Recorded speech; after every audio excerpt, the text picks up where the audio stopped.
Two people arrive in a Porsche. One spent about $63,000. The other spent over $2 million. Same crest. Same brand. Completely different machines. One is taking the kids to school. The other owns a road-legal car capable of embarrassing race cars. Most people couldn't tell you why. Today, we're breaking down the 7 levels of Porsche, from the most affordable model wearing the famous badge to the ultra-rare machines that have become investment assets.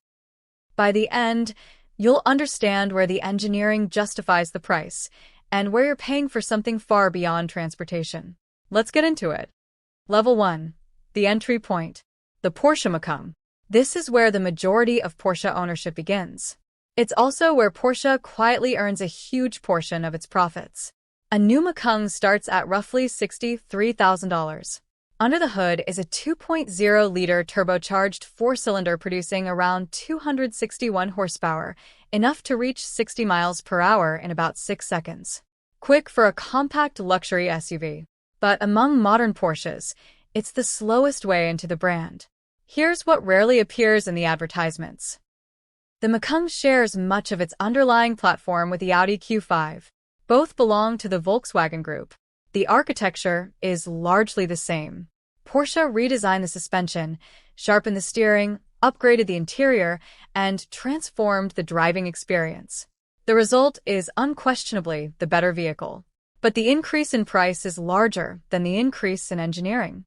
That's how luxury brands work. The Macan is an excellent SUV. It simply isn't the pure Porsche experience many first-time buyers imagine. The smartest move? Buy one lightly used. After only a couple of years, depreciation drops the price dramatically, while the driving experience remains almost identical. Level 2. The Cayenne. This is where Porsche's engineering starts to fully earn its premium. The Cayenne begins around $80,000, while higher performance versions produce well over 600 horsepower and sprint to 60 miles per hour in just over 3 seconds. For a full-size luxury SUV, those numbers are extraordinary. Air suspension. Powerful twin-turbo engines. V8 options higher in the range. This is also the vehicle that completely transformed Porsche's future. During the late 1990s, the company was struggling financially. Then Porsche introduced an SUV. Enthusiasts criticized the decision. Customers bought it anyway. The Cayenne became Porsche's financial engine. Its success funded decades of sports car development, racing programs, and halo models that enthusiasts celebrate today. For many buyers, the Cayenne S strikes the best balance between performance, comfort, and value. And beyond this point, the prices climb quickly. Level 3. The PANAMERA. This is Porsche's answer to a question few manufacturers solve well. How do you build a luxury sedan that still drives like a sports car? The PANAMERA starts around $105,000, while flagship hybrid versions exceed $200,000 and deliver performance once reserved for supercars. For full doors, comfortable rear seating, massage functions, luxury features expected from an executive sedan. Yet underneath it all is technology inspired by Porsche's endurance racing program. Its hybrid system owes much to lessons learned at Le Mans. In many ways, you're driving racing technology to the office.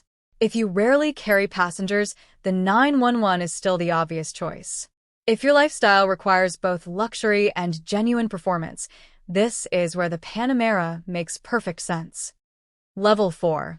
The Cayman and BOXSTER. This is where driving enthusiasts usually arrive. Mid-engine. Rear-wheel drive. 2 seats. Some of the finest handling available anywhere below 6 figures. The Cayman starts near $73,000.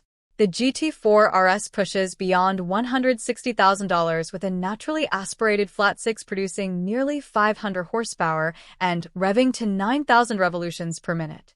Entry models use a turbocharged 4-cylinder. Some enthusiasts miss the sound of Porsche's traditional flat-six. They're not wrong. Move into the GTS or GT4, and that unmistakable engine note returns. Here's something Porsche rarely emphasizes.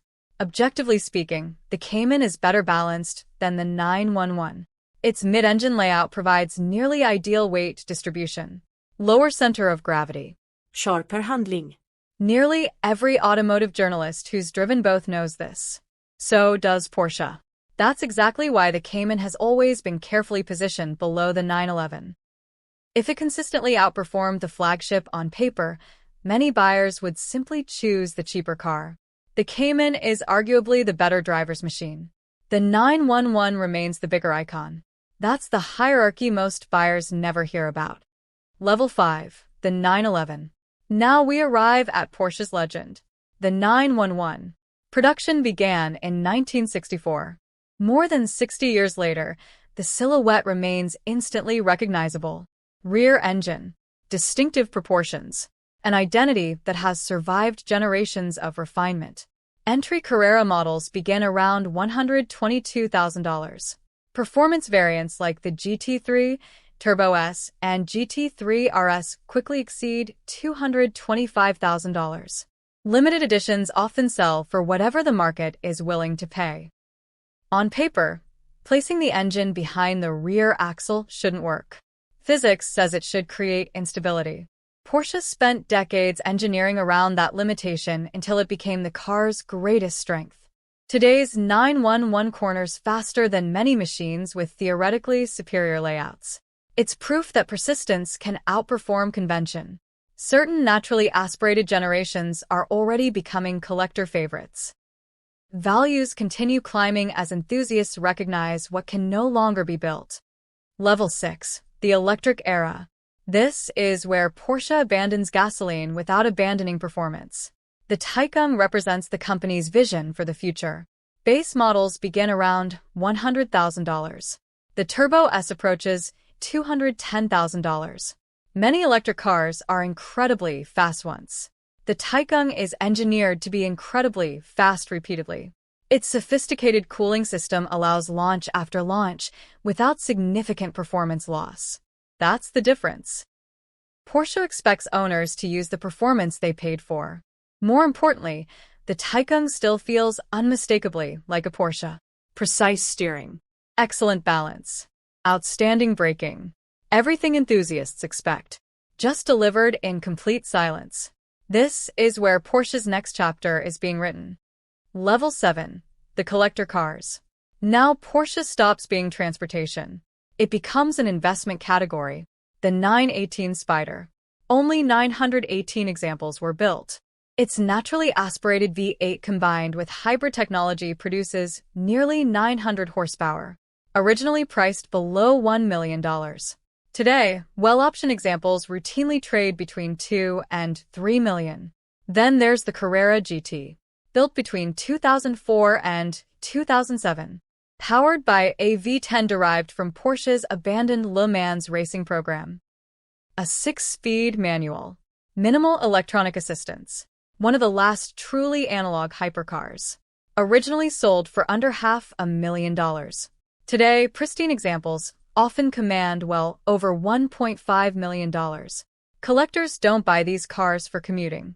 They live in climate-controlled collections, appear at concours events, and continue appreciating as automotive history. They're no longer simply cars. They're rolling pieces of engineering history. So, where does that leave the average buyer? The Macan is an outstanding luxury SUV, but one that's smartest to buy used. Levels 2 through 5, the Cayenne, PANAMERA, Cayman, and especially the 911, are where Porsche's engineering truly justifies the premium. Start with a Cayman or Cayenne. Understand why so many enthusiasts remain loyal to the brand. Move upward only when your lifestyle and your finances make it reasonable. Above that, you're no longer buying transportation. You're buying history. You're buying exclusivity. You're buying something that says as much about your financial position as it does about your taste. The biggest mistake isn't choosing the wrong Porsche. It's buying one you're too afraid to enjoy. I break down how these industries really work, not how the brochures describe them. I'll see you in the next one.